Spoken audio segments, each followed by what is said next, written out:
What's good, everybody? What's up, man? This is Stephen Qualls II, aka Mr. Qualified. It's your boy. Excuse my voice, y'all. I just graduated. I did a lot of talking yesterday. Who?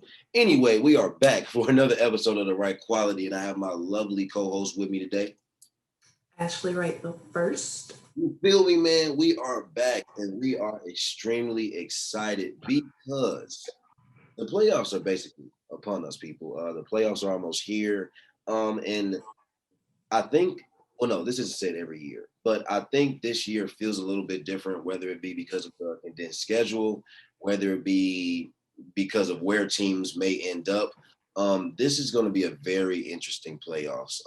I always pay attention to seeding, especially the closer we get to the playoffs. But this year, things are they're really interesting. They're really dicey, and I think because a lot of people see this year as kind of more than any year in the past being an open it's open. Who knows who's gonna come out of which conference? I think that's what's making it so interesting. But yeah, we can start in the West, and I mean we've been talking about it the past couple of weeks, but it's looking like the Lakers are almost guaranteed to be in a playing game. And not only that, their playing opponent is gonna be Golden State and possibly the hottest player in the league right now. So it, what are your thoughts? What are your thoughts, Ash? Like, how does this look?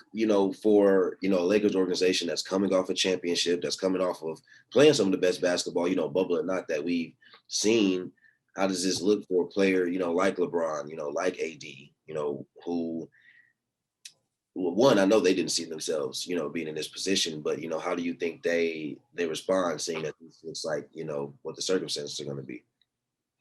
Man, it's first let me give you your props because when you brought this up last episode, like the potential of the Lakers being in a plan, it's like, yeah, it could happen, but I didn't think it would happen. So like you called it, honestly, you called it.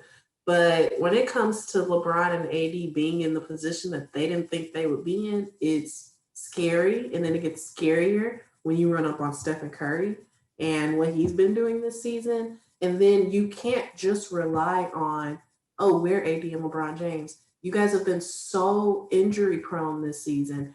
Anything can happen in that playing game. Anything. And And once like Steph Golden State start to like smell blood, it's over. It's over. is this one thing I'm going to tell you now? The way people used to come at Golden State, doing their run, is the same way a lot of people look at the Lakers and really look at LeBron in general. Yes. And I think the Lakers have always been flawed, as every team typically is. But like you said, this year it's really been the injury proneness. I think what's more disappointing is that we saw AD be injury prone from the beginning of the season. Like we knew he didn't seem to be 100%. Now LeBron, I think, was the surprise because LeBron was playing. I mean, as he does every year, but LeBron was playing MVP basketball until he got injured. And what's interesting about this ankle injury is that it doesn't seem super serious, but it seems to have had enough of an effect on LeBron to the point where he's almost adamantly saying, "I'm not 100%. I don't think I'm going to be 100%." And when somebody like LeBron is saying that, it starts to make you think, well, where are you? And just what does that mean, moving forward? Because it's not like, LeBron at 80 or 85 still isn't, top three player in the league. But what does that mean? Because the team relies so much on what you do. And I'm not saying LeBron, I don't think he's lost the ability to turn it on in the playoffs, but I think the difference is I don't think you're in a position to play with fire in that manner because and especially you're not playing. And I think that's the biggest thing. It would be different if the Lakers had started low and LeBron had been playing the last month and was in rhythm as they went into the playoffs. But to be where they were, to be a top two, team, and then AD already been down, Brian goes down, and y'all drop all the way to seventh. And like you said, not to mention between Schroeder with injuries and then him missing these last 2 weeks because of health and safety protocols. And I honestly I haven't been able to catch too many Laker games, but I don't really know what that teams look like, with their main pieces.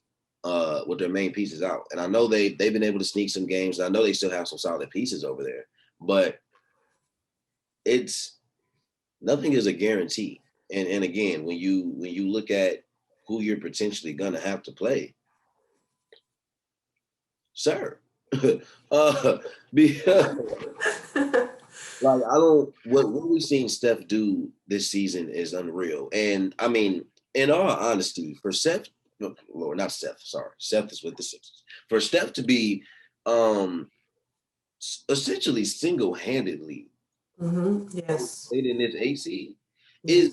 is incredible to see. And I don't think it's surprising. It's just the acknowledgement of that's how good he has to play because who knows where Golden State would be without, Steph playing, obviously. So, and we've seen the drastic difference when he plays and when he doesn't play. Mm-hmm. So, I don't know how how scared are you?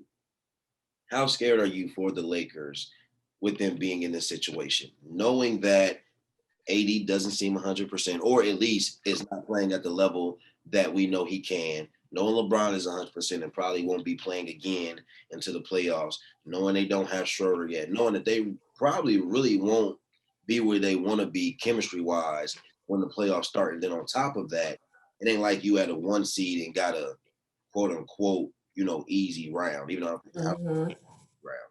But you have to play in to just solidify your spot. Yeah. What do you think the chances are? I If I'm the Lakers, honestly, I'm scared because what LeBron is doing, it feels like he's setting the Lakers fans up for, I guess, like less harsh disappointment, right? So he's saying these things like, "Oh, I'll never be 100%. I hate this play-in," stuff like that. That if the Lakers got bounced, it's a little easier to take. And so I'm really afraid because it's like, okay, if LeBron is acknowledging the difficulties that comes with running up on one of these playing teams that's not shabby. We're in the Western Conference. 7 down is like 7 through 10 is not going to be a cakewalk. No. If he can acknowledge that, I'm shaking in my boots. I promise to God I am because, like you said, I haven't been able to play with Dennis. Dennis is out. I haven't been able to play with AD. AD has been out. I've been out myself. Like we just playing basketball at this point. It's not really even organized. It's Yeah. not organized at all. Like it's people walking into the YMCA. That's what it feels like. They just walking into the YMCA and checking up. That's what it feels like. And it's not, man, you running up on a team. Golden State has literally been together, honestly, most of the season. Like, yeah, there have been injuries in Golden State, but for the majority of the season, they've all been healthy. So it's a difference. And the wild thing is, even with as relatively healthy as they've been, they haven't really even been at the full strength. Wiseman missed time, Wiggins Mhm. time here and there. And on that note, if Wiggins was more consistent, Golden State would be even more dangerous because Wiggins is still a walking 20. If we being complete, Yeah. if we being completely honest, Wiggins should be a walking 20, 25 every night, honestly. So the fact that he's not even consistent and Golden State is still that dangerous, not saying I don't think magically Wiggins is gonna all of a sudden the playoffs gonna hit and he gonna, be locked in or mode. But if he was to do that, But yeah, you have a problem because yeah, with inconsistencies, that's the thing. That could happen. Like it could be that game against the Lakers where he felt like he wants to go out for 30. Like, you know what I mean? It's crazy. And I wanted to point out the fact that the Lakers do not own the tiebreaker against Dallas or the tiebreaker against the Trailblazers. Those are the other two teams that's above the Lakers. So it's almost a guarantee that they're in that seventh position. And it's scary.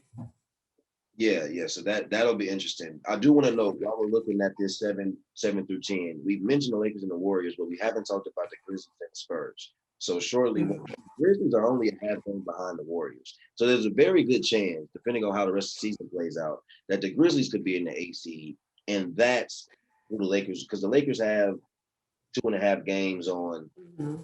the Warriors, three on Grizzlies, unless the Lakers lose out, which I mean, who knows? But I don't think that's gonna happen. Unless they were to lose out, they pretty much have that 7 seed locked in. So, but the Grizzlies are the Grizzlies are interesting because the Grizzlies aren't. dangerous yet, but they're getting there. Mhm. But in a play-in situation, Yeah. they're kind of dangerous because Ja could have one of those nights, or Yep. Ja could just be the spark to the team having one of those nights. I mean, we all know in the league is any given day. So in this situation, it's kind of like I don't know if the Lakers or any of these teams really. I feel like it's really kind of a toss-up because you still have to remember whoever even if the Lakers were to lose that game, you still fighting for eight. And if you are fighting for eight and say it is Memphis, that's still a tough game. You know what I'm saying? Mhm. Especially if y'all don't have y'all chemistry together. And Memphis has pretty much played together the majority of the year. So Mhm. it's things can get real dicey down there between 7 and 10. But I think the playoffs is going to be an amazing addition to the playoffs this season. I do too. Before we move up in the standings for the Western Conference, do you think the play-in should become a regular thing for the league? I don't. I think it was good for these past two seasons, given the shortened season. But keep it fair. I think the teams that fought to be in the top eight seeds of their conference deserve that shot without being scared of being bounced out by one of these bottom tier teams. So I think after this season we'll give it a rest. Sure. No, I pretty much agree. And I was talking to my best friend about that, and she said the same thing that you said, like the exact same thing. And I my only counter would have been, what if you have a situation where you actually have teams going in within a game of each other or tied? And I guess at that point it still comes down, to a tiebreaker, obviously. But I think overall, if you have a full season that's not condensed and things just happen over the course of that season, but it's your regular 82 with your regular amount of rest and everything, you got to give it to the team that's there. With 82. So, but I think a lot of people I think like the play, and I think a lot of people wouldn't mind seeing it past this year, but I think it's 50 if you were to ask the general public. Um, but yeah, moving up past the play-in situation, you got the Blazers and Mavs. Well, Mavs and Blazers at 5 and 6 respectively. They're half a game away. If you're if you're Dallas or if you're Portland, and you understand that the Nuggets are more than likely solidified at 4. Well, 1, 2, and 3, and 4 are pretty much solidified. Let's just say that Utah more than likely solidified at 1, Phoenix at 2, Clippers at 3, and Nuggets at 4. If you're Dallas or if you're the Trailblazers, who's your ideal matchup for each team? If I'm Portland, I wanna see the Clippers. Do you? If I'm Portland, I want to see the Clippers. I saw what happened to y'all last season. If I'm Dame Dollar, I'm licking my chops and I'm ready. Like I'm running up on y'all. We've seen what Dame could do against Paul George. He's not scared of them. So if I'm Portland, I'm looking at LA and I'm honestly feeling like I can pull off an upset. I really can because the Clippers have proven nothing to us thus far. In the regular season, yeah, y'all have been nice, but in the playoffs, again, we saw what happened last season. I'm looking at y'all and I'm feeling like I can handle it. And we know the type of mentality that Dame has. He goes in there with that mentality, CJ gonna fall in line. And then the rest of the team is gonna fall in line. They are fearless and they should be. And I would be happy if I got the Clippers in the first round. I do not disagree with you. I don't disagree with. I don't like Dame has no reason to be scared. Nobody has a reason to be scared at this particular point because they haven't proven anything, like you said. Mhm. I don't want to say I don't think that matchup favors them, but I think if I'm Portland, I want Denver, and not because I feel like Denver's a cakewalk, but because guard play in Denver is dicey, Yeah. Yeah. which would mean even more kind of for Dame to, do what he does on that level. Not saying he's not going to do it against the Clippers, but you got to think the Clippers do have Rondo this year. And I do think that makes a huge difference for that team in particular. And so, as opposed to Dame maybe having to work so hard in that first round, I think Denver, at least at the guard position specifically, because they obviously got Joker. So, and I think there would be a balance there. I think that's also a more relatively even series, at least for where both teams seem to be right now. Uh-huh. So if I'm Portland, I think I want the Nuggets. But so in the inverse though, if I'm Dallas, I would want the Nuggets too. Only because Dallas seems shaky due to the fact that we don't really know where Porzingis stands right now. Yeah. Yeah.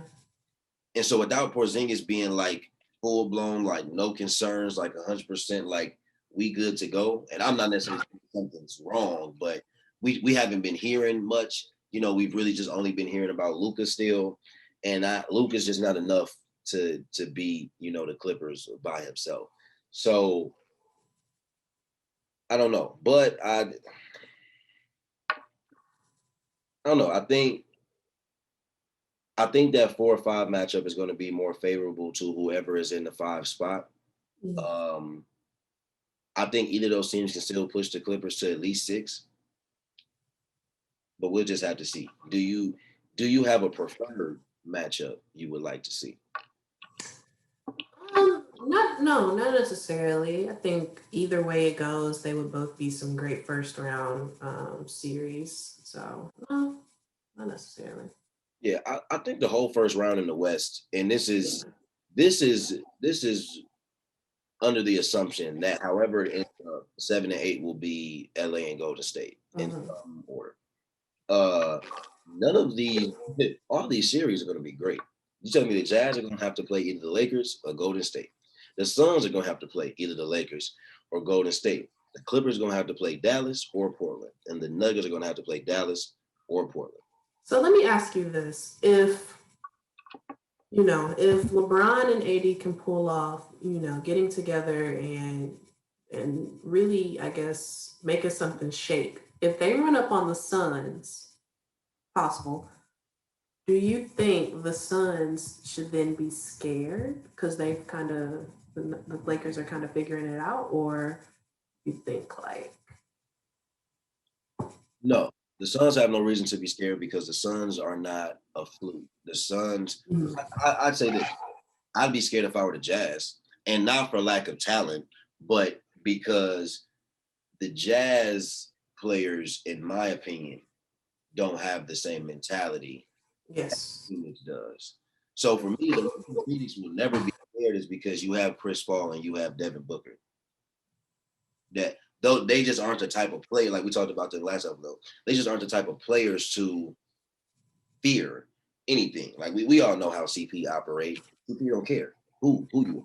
So it don't matter whether you getting together or not. He's going to go in expecting to win every game, as they should, and they've shown that all season. So I would be more scared if I'm Utah and I see Lakers getting it together. Because if the Lakers get it together by some, grace of God, Gobert got to deal with 2 all-star centers at that. And then LeBron does what he does, and the Lakers have a solid team. It's not like the Lakers are scrubs. So if the Lakers are figuring it out, I'd be more scared if I was Utah.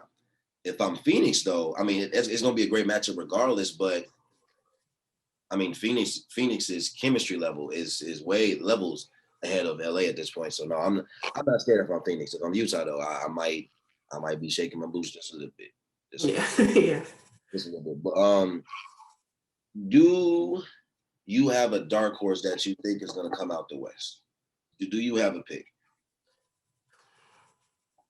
Like an underdog that could come out the West. Either an underdog or who you just think is going to be the team that gets out. Ooh, it wouldn't be. I think it's going to be one of the top 2 or 3 seeds. I don't. I mean, I guess if we technically the Lakers would be a dark horse because they're a bottom seed team. So I guess that would be my dark horse. The Lakers, if they could turn it around. I mean, I know we just talked about the potential of them being bounced out by a Golden State, but um, yeah, I guess they would be the dark horse. Yeah, I would not be surprised if the Lakers still got to the finals. That wouldn't surprise Yeah. me one bit. Do I feel like it'll be extremely difficult? Mainly because, and I say the difference in last year because they had a relatively tough road last, or at least people thought they did, but I don't think they did. It looked like they were supposed to, but in all Mhm. honesty, you caught a Portland team who had to give all their energy to getting into the playoffs, and then Mm-hmm. game one and had nothing left in the tank essentially, and was already under 5 to begin with. Then you get Houston, who I never thought small ball was going to beat that LA team. Like not that LA team. Like dude, it was fine. It worked, in its capacity, but you're not going to beat that LA team playing small ball. And then they were supposed to play the Clippers, didn't. So you get Denver, who was formidable, but that team wasn't beating that LA team. So while it looked like it was supposed to be difficult, they really relatively had a cakewalk, to the finals. And then in the finals, they played the undermanned Miami team. Yeah, yeah. But this year, you're going to each of your series at this point, and more so due to the fact that you're no longer the most focused or strongest team, like you no longer have the bubble where experience kind of plays a role in how you can perform in an environment like that. So now it's like you don't really have all the things on your side like you did last season. I see all the series, if they were to do that, I see all their series going at least 6. They not 4-1 and nobody. No, no. They not sweeping nobody. Like even if they're 8 and they play the Jazz, even if they do win, you winning in no less than if they Yeah. are probably gonna have to go 7. Because the Jazz are good. I feel like sometimes that gets lost in translation, but the Jazz are a really, really good team. If you play the Suns, that's to me, that's definitely that might go 7. And the deeper you get, whoever you play, it's more than likely going to be 6 or 7. So I don't know, really tough, but they will be the dark horse. If not them,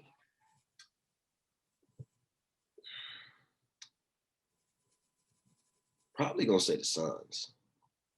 If it's not the Lakers, I'm probably gonna go with the Suns. Yeah, they would be considered a dark horse, even though they're top 2. They would be considered a dark horse. I feel like because first time they've been good in a while, so It's been a good little minute. yes, yeah.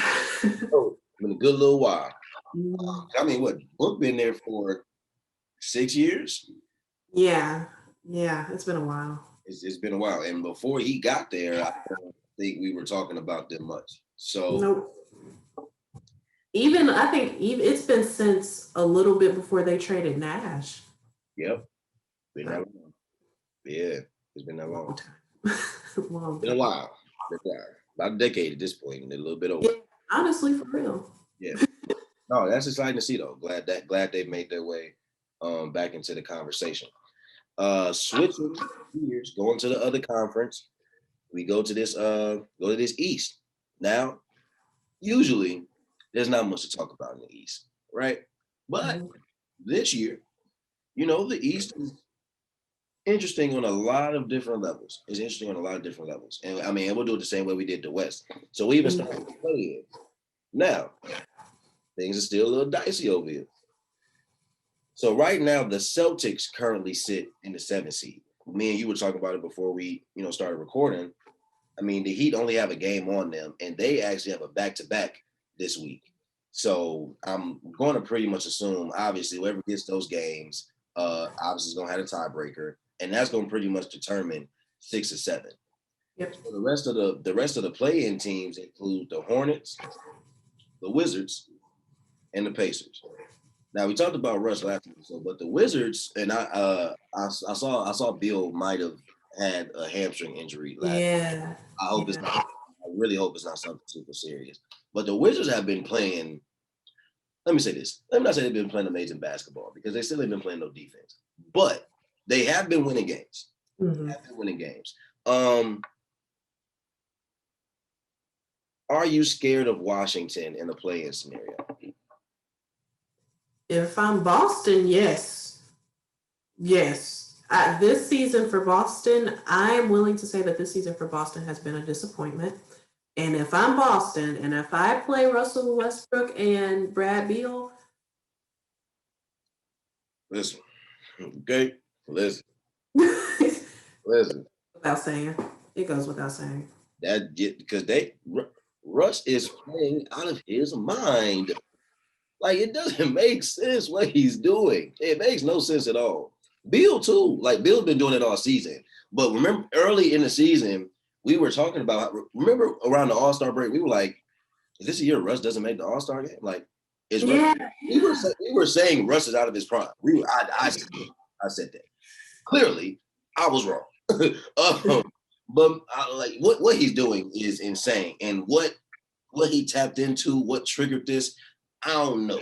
But maybe. something that said I saw something that said it was like last week, and it said if Russ played the rest, I think they had about 8 games left. If he had 0 points, 0 assists, and 0 rebounds, he would still average a triple double for the season. That's Crazy that is to be able to go 8 games with scoring nothing and that's average a triple double. that's insane. That's ridiculous. And they're playing some really decent basketball though. So them being in 9, honestly, Indiana, I don't think, and maybe it's just because of injuries. I mean, I know they're dealing with coaching issues right now, and they coach probably on their way out the door. So Indiana just doesn't seem really formidable, even though Indiana has talent. I mean, you got Karis LeVert, they got Brogdon, so it's not that they still got Sabonis. So it's not that. Wait, Sabonis still playing, right? He's not Yeah, injured. Sabonis, Miles Turner, Yeah. like So Indiana has a solid team. Indiana was in the middle of the pack in the beginning of the season, but I think it really kind of riddled them and took them out. But I don't think they're gonna. I mean, if they were to play Washington, I'd pick Washington to beat them. But the Hornets, who are currently sitting in 8, we've been talking about the Hornets all season. They're a fun team to watch, and I don't know if they are.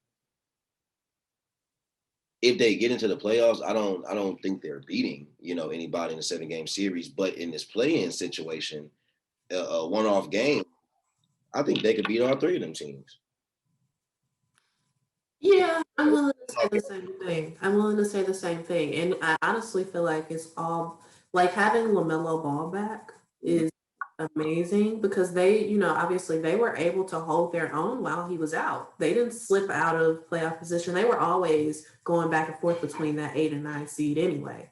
And so with having him back, especially in time, because he came back about a week ago, having him back, especially in time for, this playoff push, I think was really good for them as well. Who do you think fares better in the 7 position, Boston or Miami?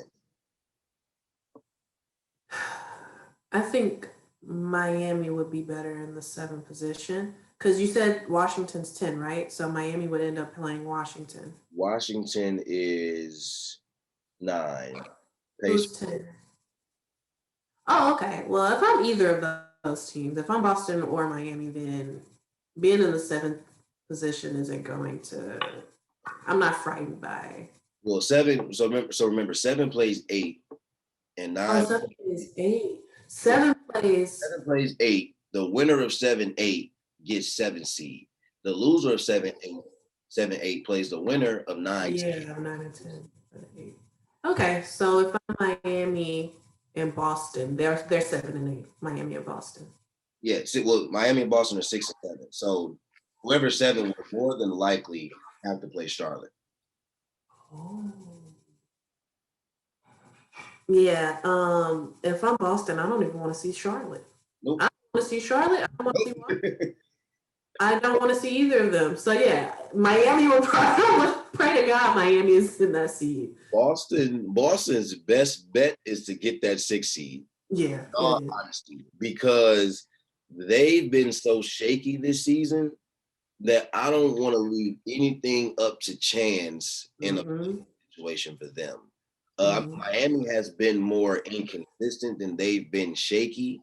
Yeah. I think they've just been playing in spurts, and they've been dealing with a lot of injuries as well.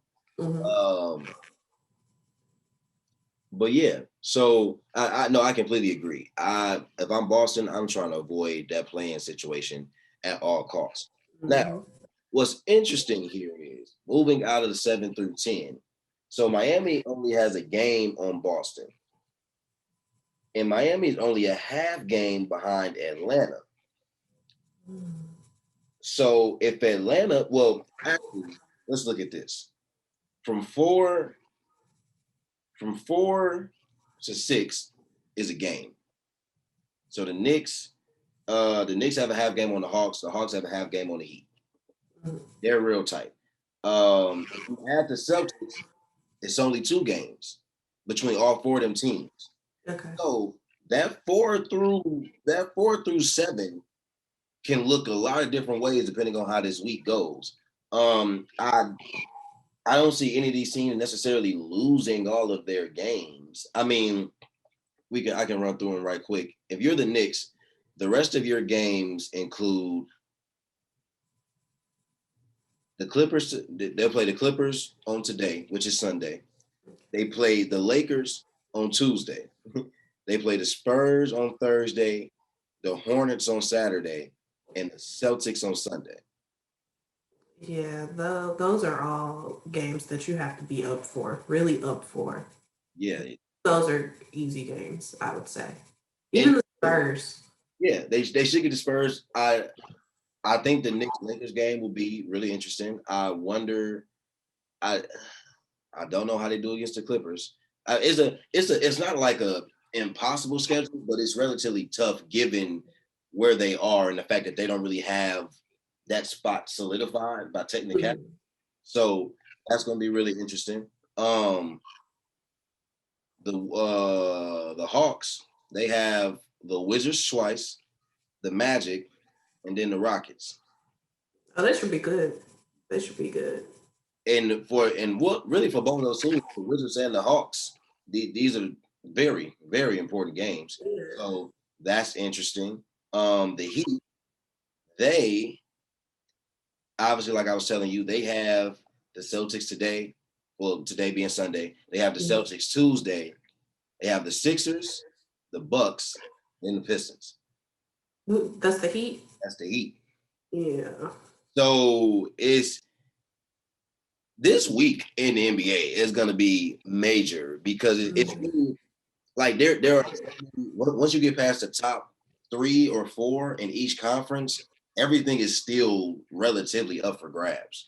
So there's nobody in the middle of the pack is safe, really. Um, what middle of the pack team do you think could be the most dangerous between Knicks, Hawks, Heat, Celtics, considering them? Is it Knicks, Miami? Celtics. It's between. It's all of them, honestly. I know we just talked about the Celtics, but we talked about inconsistencies as well. And so at any given time, the Celtics can turn it on. The Hawks obviously haven't been a team to play with. Sorry. The Hawks obviously haven't been a team to play with. It's the Heat or the Heat. They had a finals appearance. Yeah. The Knicks have been playing out of their minds. Yeah. They're honestly not even supposed to be that good. Like I don't even know how the Knicks got to where they are, but they're nothing to play with either. So I don't know. That's a tough choice. So, obviously, Knicks fans have been rightfully so excited. Um, Well, okay, well, I say this. If you're the Knicks and you haven't been in the playoffs and haven't been winning since Melo, yeah, uh, yeah, yeah, you have a right to be excited. Now, don't take that overboard. right. Out of 4 seasons, the only thing that guarantees you getting out the first round is if you play Atlanta. That's the only team y'all gonna beat in the 7-game series. In my personal, Yeah, yeah. that's the only team, and that's if y'all don't slip. That's if they don't slip down. So because easily if the Hawks, I mean the Knicks have a tough schedule. Miami has a tough schedule. Well, the tougher out of like Atlanta schedule and I think Boston schedule after this back to back. So you gotta win. If y'all want to keep that 4 spot and keep that home court advantage and more than likely get Atlanta, y'all have to win. Mhm. Y'all gotta hope. Well, honestly, I don't even know what losing and winning means at this point because you don't have to worry. No, because you don't have to worry about just like Atlanta losing because Yeah, Atlanta losing and the Heat winning means you get the Heat in the first round. yeah, I don't think y'all are the favorites to win that series. yeah. So But then again, also honestly, New York has been playing some really good basketball. So Mhm. you never know. You never know. This may be Julius Randle may come in and be like, "Yo, I'm still here. Like this is I'm still about this," because he's been playing amazing basketball. Amazing Yes, basketball. he has. We were having a conversation. Do you think Julius Randle should be all first team? Mm. Who? Mm. Okay, if he's not, who would you replace him with? And that's typically how I determine questions like this. Yeah, Because so they go by it's the two guards, two forwards, and the center. I believe. I don't. yeah, so it's like at what position would Julius would I guess go in as a 3 or a 4? And if he's not going in as a 4 over Giannis, and he's not going in as a 3 still over Kevin. I think Durant gets in over him I as a don't. 3. I don't know if Durant makes first team only because of how much time he missed. Only because of the time. I Okay. get that, but when he's been playing, the numbers have been like this man has been scoring 40 literally every time he's been on the court. Yeah. Like I don't know if Julius would get in over where I would say he's first team. Second or third, yes. I think he solidifies second. I think he gets second. I think he gets second Yeah. because and me and one of my group chats were talking about this. So actually, you know what? We're going to revisit this after we get through the standings. So this is a completely different conversation. Okay. Okay.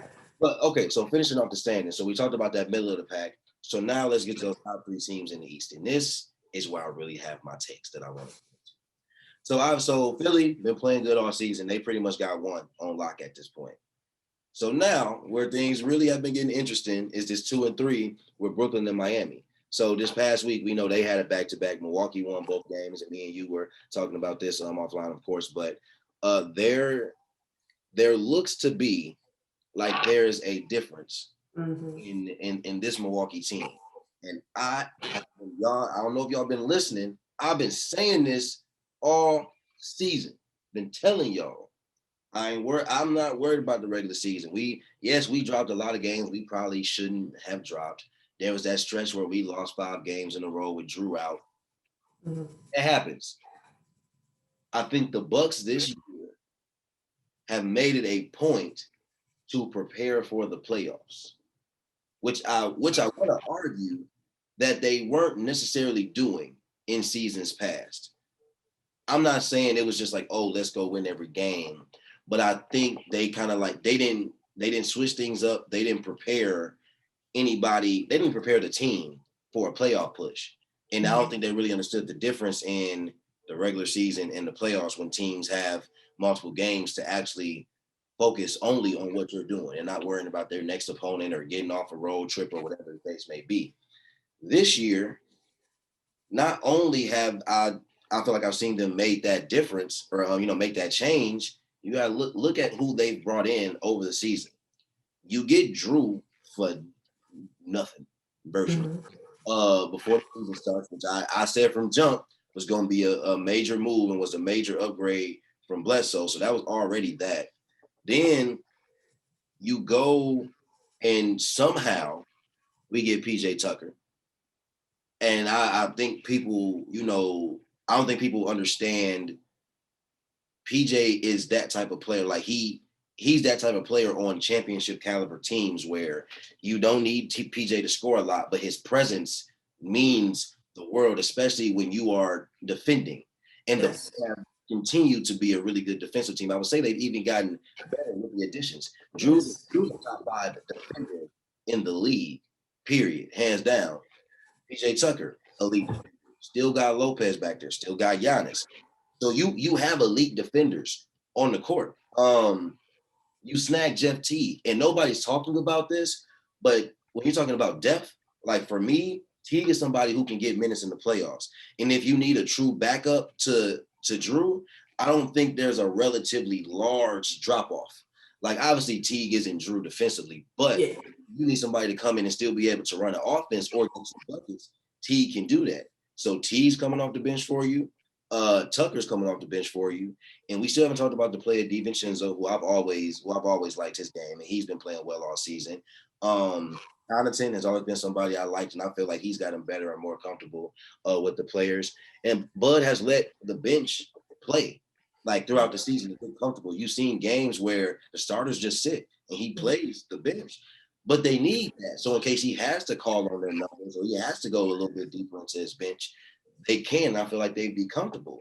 Thanasis, like, I don't know, like, I don't know if anybody has seen, but like Thanasis can be put into the game and make an impact.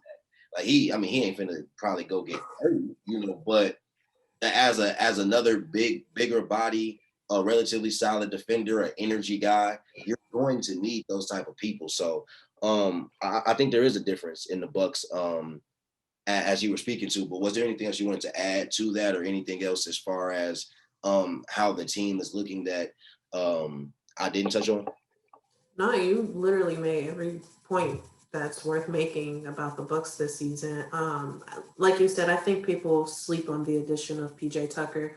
PJ Tucker is one of those players like Marcus Smart. It adds a lot of passion to a team. It adds a lot of energy to a team. It brings defensive effort, and that's what you guys were missing. Like, yes, Giannis was that defensive player of the year, but it's only so much Giannis can do. You know what I mean? And Giannis isn't extremely vocal. And so having a PJ Tucker where it takes a little bit of the pressure off Giannis, where Giannis can go guard this person because PJ can hold his own against that person. We saw him guard Kevin Durant in those 2 games against Brooklyn. PJ is nobody to play with. So I think a lot of people slept on that addition. You hit the nail on the head with that one. Yeah, and that's what I loved about watching that matchup, because even with Harden out, it's a very even matchup. You can do a lot of different things there. I look at it like this. You can put Drew on either Harden or Kyrie. And I think Middleton can hold his own. I mean, Middleton's not the better defender, obviously, but Middleton can hold his own against the other. You can put somebody like PJ on KD, or you can put Giannis on KD. But then if you're going to bring in Blake or whatever the case may be, then Giannis can go there and guard Blake, and you can still have everybody pretty much even around. And as you saw, people are going to get there. It's like Kyrie's going to make some shots that are like, that's Kyrie. KD shots where it's like, that's exactly. Kyrie. Harden's going to do something where it's like, that's James Harden, and that's going to happen. But if Giannis, in both those games, Giannis seemed to be in a different mode almost. Like, and it was very fun and exciting to see, because if that Giannis is present every game, you see the team match that first and foremost, and he shows you that he can be very, very difficult to stop. Like, we all know that, but he's becoming less and less one-dimensional as time goes on. It ain't gonna be an overnight jump, but I love the comfortability. He's not gonna be super efficient in shooting overnight, but the comfortability to even pull up. If somebody's gonna give me space, I'm gonna pull this three in rhythm. If somebody's gonna let me walk down to the free throw line, I'm gonna pull this mid-range in rhythm, and that's gonna come. That shot is gonna come. So the more people start giving him that, like, once that becomes efficient, there's nothing you're gonna be able to do with him.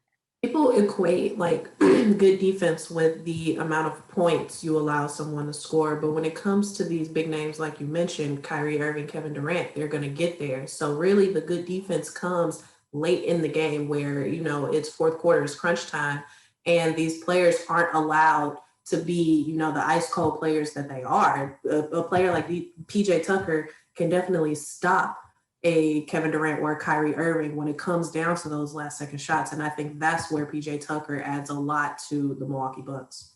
Yeah, all in all, no, I think the Bucks have made this up more formidable for this playoff push.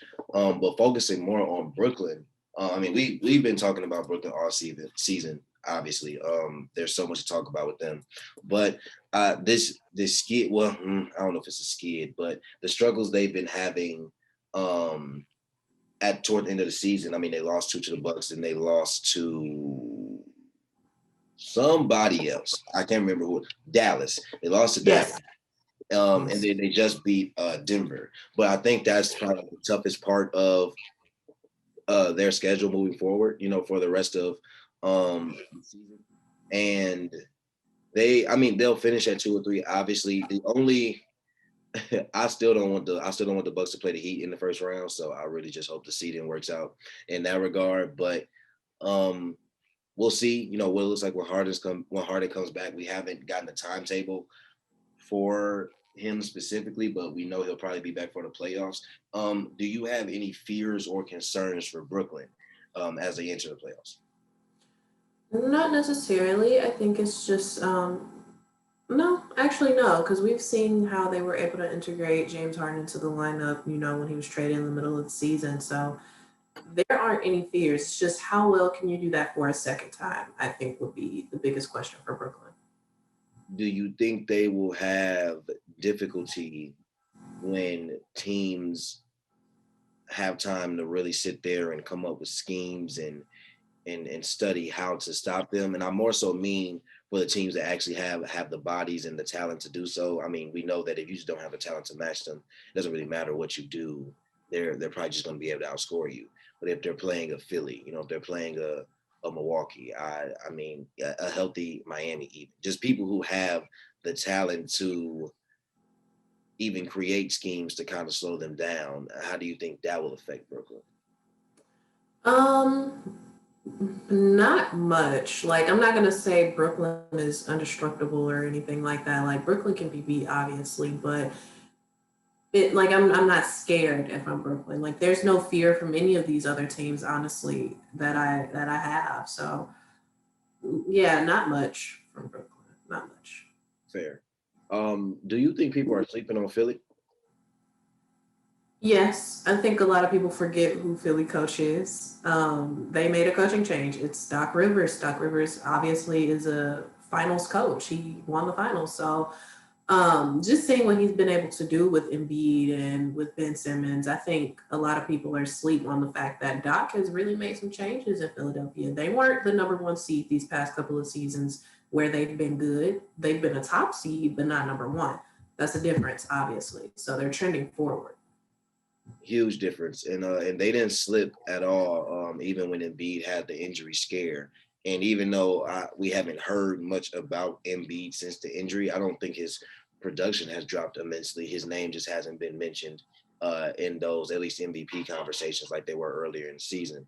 But I think people are sleeping on them as well. I think what's interesting about the East is Philly and Milwaukee are kind of in the same boat, just from the standpoint of they've been good, but there's been a hump they haven't been able to get over. So a lot of people aren't really sold on either team yet because they still need to see them get over that hump. And Brooklyn is just more unproven than anything because it's their first year together. So I think that's what's so interesting about the top 3 teams is that nobody is really completely sold on either team. People are Mhm. looking at Brooklyn solely because they just have so much talent that's hard to match. But all 3 teams haven't earned anything. So I think that's really interesting about the East. Do you have, if it's not Brooklyn, do you Mhm. have a favorite or do you have a team out the East that you think will be it? Do you think it'll be anybody that's not 1, 2, or 3? Is probably the better question. No, no. The East is pretty decisive, I believe. Like it has to be one, two, or three in the East. Honestly, if any other team comes out, I would be genuinely surprised, and that's including Miami. I Mhm. would be No, genuinely surprised if Miami came out the East this year. What about you? yeah, just be. I feel the same way. I think it has to be 1, 2, or 3. I think Miami probably still will be the closest team. But like you said, Miami beating either one of those 3 teams this particular season in 7 games is going to be really surprising because they're definitely not going to do to this Milwaukee team what they did last year. It's just Yeah. a different team. And it's a different setting because somebody mentioned it. The Bucks haven't really looked this good since pre-bubble and pre-Giannis Mhm. injury before the bubble. So I don't think Miami does that to this team. I don't think Miami does anything remotely close to that to Philly or Brooklyn.